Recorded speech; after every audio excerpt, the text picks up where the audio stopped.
What is up, you guys? Welcome back to another one. If you are new to the channel, I am Gold Penny. I do new car, truck, SUV reviews on YouTube, and today we are in the new 2022 Hyundai Elantra, courtesy of Jack G and Volvo Hyundai in York, PA. For more information on their inventory, please feel free to check out the link in the description box below. So you guys probably already know this one was redesigned for last year, and so this is now the second year for the redesign. Not only that, the Elantra starts at under $20,000, so it is a pretty good price point for this vehicle. It does come with America's best warranty, being 5 years, 60,000 miles bumper to bumper, 10-year, 100,000 miles. Then on the powertrain, you also get 3 years of complimentary maintenance, so you don't have to pay for things like the oil changes, tire rotations, things like that, basically. And so in this video, I will be testing out and going over everything about this one, from acceleration to braking, steering feel, ride quality, sound system, exhaust clip, all of that fun stuff. So having said all of that, what do you guys say? Let's just go ahead and jump right into it. And as always,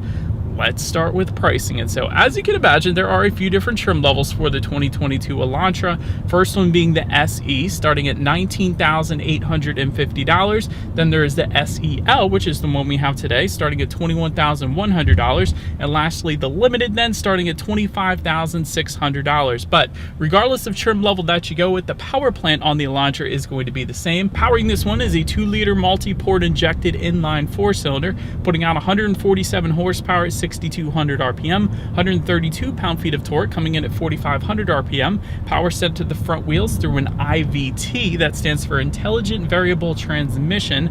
0 to 60 time is going to come in at approximately 8.4 seconds, with MPG numbers coming in at 33 in the city, 43 on the highway for the SE trim level, and then 31 city, 41 highway for the other two trim levels, taking regular unleaded fuel. But so then, before we do any kind of fun acceleration test here in our Elantra, I do want to mention the drive modes. The drive mode button, it is silver, and it is located just to the left of the shifter there. That will include normal, sport, and smart, adjusting things like the shift points, the throttle response, and the steering sensitivity then as well. So now, having got it all out of the way, what do you guys say? Let's go ahead and find a straightaway. Let's put this thing here to the test, and let's see how quickly the new Elantra here is going to get us up to speed. All right, you guys, here we go in 3, 2, 1, go.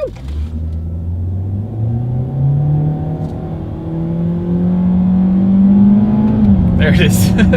At the very end there, it finally kicked in, but not the quickest thing in the world. Shouldn't have any issues emerging onto the highway, but wouldn't have minded a bit more power here in the Elantra. But having said that, I didn't mention it yet because they are their own separate vehicles really, but there is an N line as well as a new Elantra N coming out. Those two are essentially the equivalent of the Honda Civic Si and the Honda Civic Type R, so those are going to be the ones that you want to go with if you want more power. But having said that, again, shouldn't have any issues emerging onto the highway with this one. But to go along with that acceleration, as always, braking is equally important. And so up front, you will find 11-inch ventilated front discs. In the back, 10-inch solid rear discs. As far as that 60 to 0 stopping distance goes, it is going to come in at an impressive 116 feet. That is wonderful, you guys. Typically with sedans, it comes in the 120, so 116 feet is definitely very impressive, especially for what this vehicle is at the price point that it's at. So wonderful braking on this one. There's no brake pedal delay or anything like that, so very impressed with the braking. Then touching on suspension and handling, up front you're going to get a McPherson strut front suspension. In the back, torsion beam rear axle, front and rear stabilizer bars. As far as ride quality goes, it's really not that bad, to be honest. So I will say I feel like the previous generation, for whatever reason, was a little bit smoother with the ride quality, but with this being a compact car, it isn't usually something you expect. So I will say this is pretty much on par for the course as far as ride quality goes. I would say even a little bit better than average when it comes to compact cars, so no issues with the ride quality. As far as steering feel goes, it is an immediate noticeable difference when you change up the driving modes when it comes to that steering feel. If I were to put it in sport driving mode, you immediately notice a heavier weight to the steering as opposed to the comfort driving mode that I currently have it in.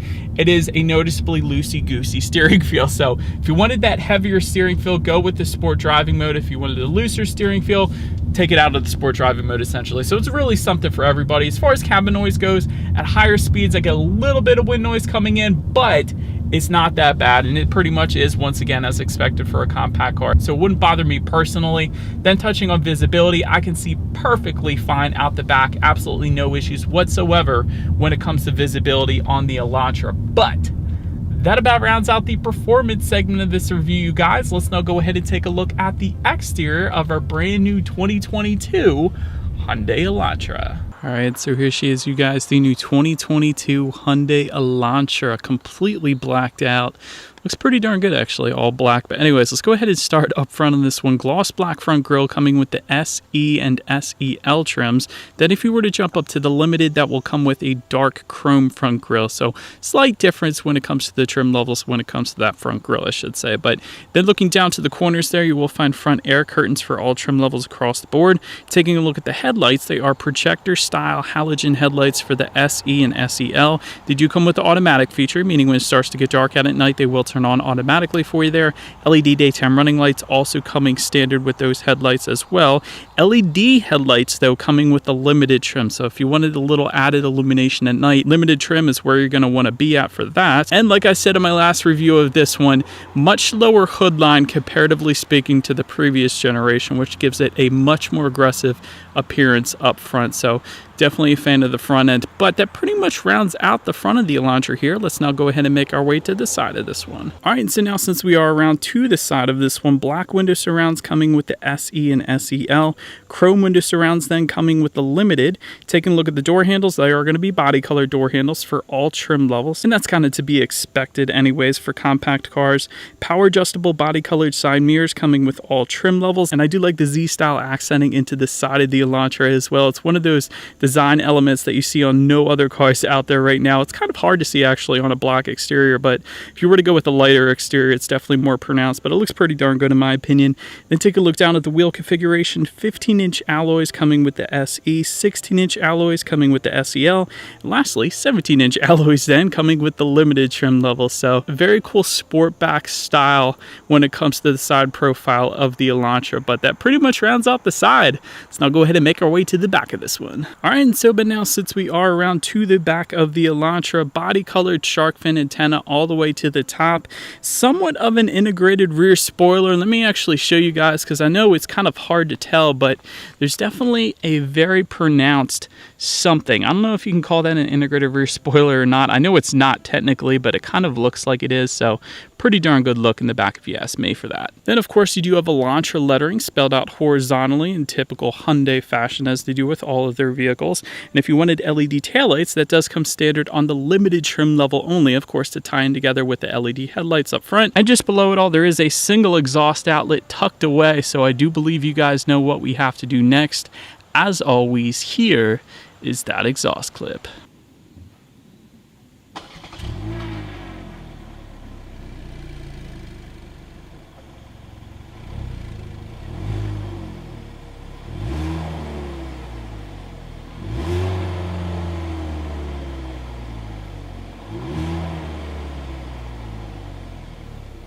All right, so now since we are around back of the Elantra, when it comes to opening that rear trunk, there are a few different ways to go ahead and do that. There is a button on the key fob, that is one way.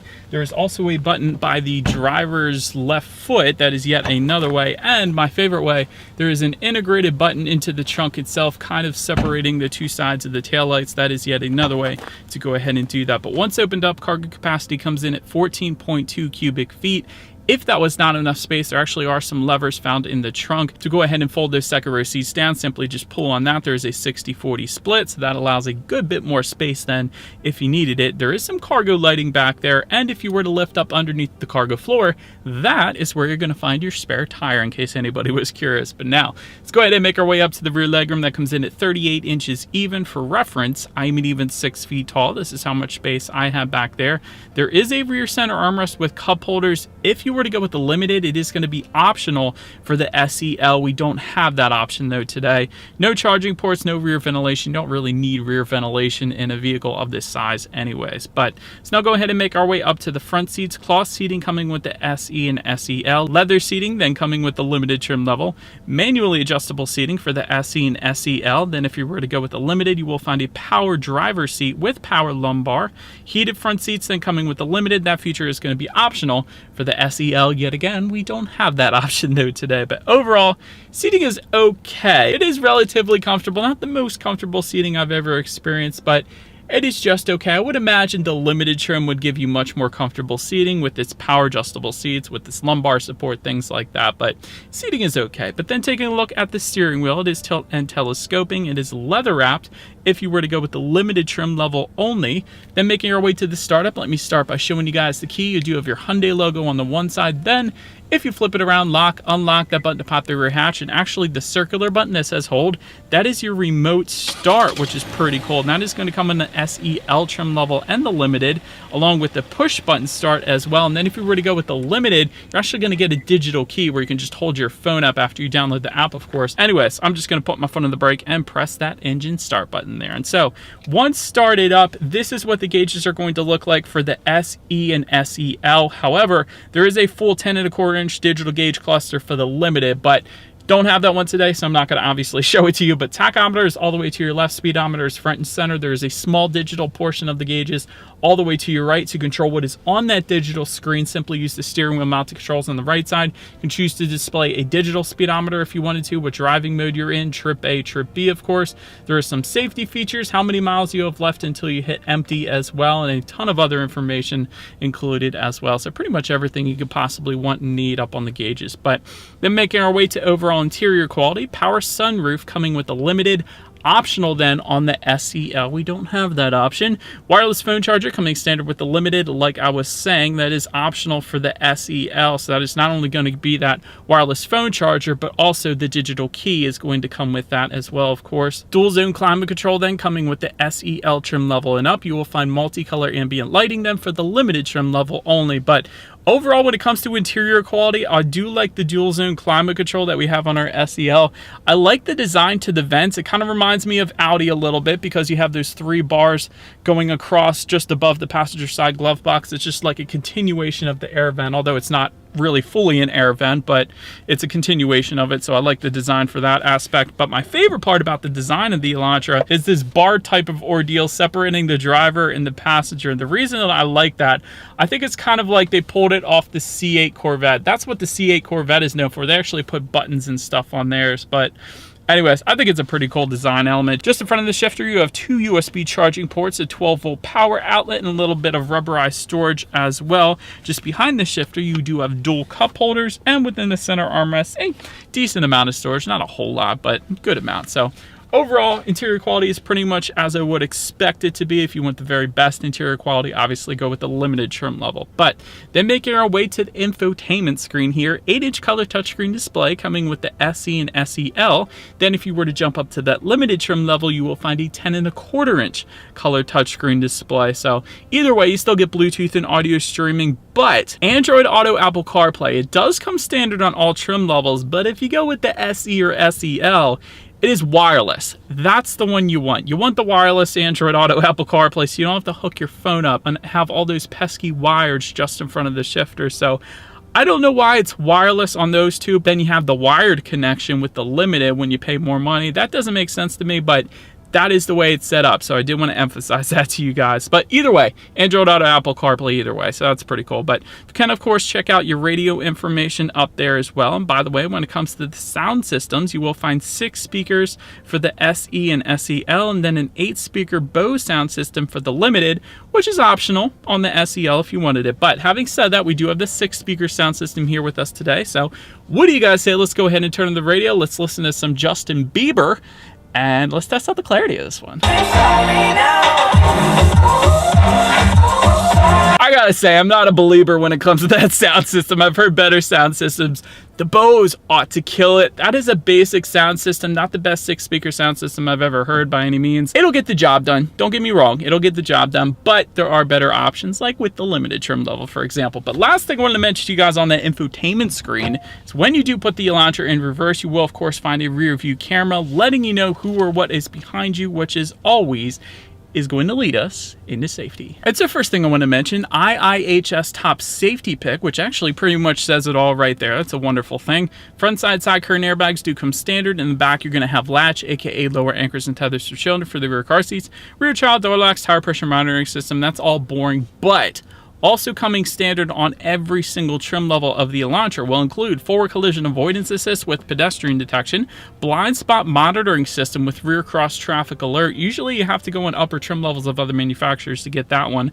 Lane keep assist, which is a brilliant system on Hyundai. I've tested that out a million times. Lane following assist, driver attention warning system, high beam assist, which if you have your high beams on, it senses a car coming in the opposite direction, it's going to dim it to low beams. Then when that vehicle is gone, it's going to put it back to high beams for you. So it's just automatic high beams basically. It's pretty darn cool. Also safe exit warning then as well. But then if you were to jump up to the limited, you will get rear parking sensors, reverse parking collisions avoidance assist, and highway drive assist then as well, which is kind of Hyundai's autonomous driving system. But overall, when it comes to my final thoughts here of the Elantra, great exterior styling. I really do like the exterior styling in this one because it's different. Definitely makes a statement, and it's like nothing else on the road right now. Digital gauges being available is a huge plus. I personally prefer them. I would have loved to have seen them here in our Elantra today, but that's what I would go with. Wireless Android Auto Apple CarPlay is a huge win. I love wireless connectivity, and that is what this particular trim has with us today, the SEL. That's pretty cool. Digital key is also a very nice option. The reason I personally like it is because if your key fob for whatever reason were to fail, you don't actually have to get somebody to tow you then to the nearest Hyundai dealership because you got the app on your phone. You can still get in your car, you can still start it up by just using your smartphone. You don't even need to get your car towed. That's so cool. And you don't even have to ever carry your keys with you technically if you have that app on your phone and your phone's not dead. I should put that little caveat in there as well. Also, America's best warranty, that's peace of mind. 3 years free maintenance, that'll save you money. The only downside, the only constructive criticism I guess you could say with this particular configuration is it is kind of slow, but like I said, the N line and the Elantra N will fix that if you wanted a bit more power. But that is about it for this one, you guys. Thank you so much for watching. Feel free to follow me on social media at the bottom of the screen. If you wanted to see what's coming next on the channel before it actually gets to YouTube, be sure to hit the subscribe and the bell notification button. If you're into new car reviews, that is what we do here on this channel after all. Do appreciate you guys watching more than you know, and I will see you guys all in the next video. There's a spider on my windshield. Stay gold.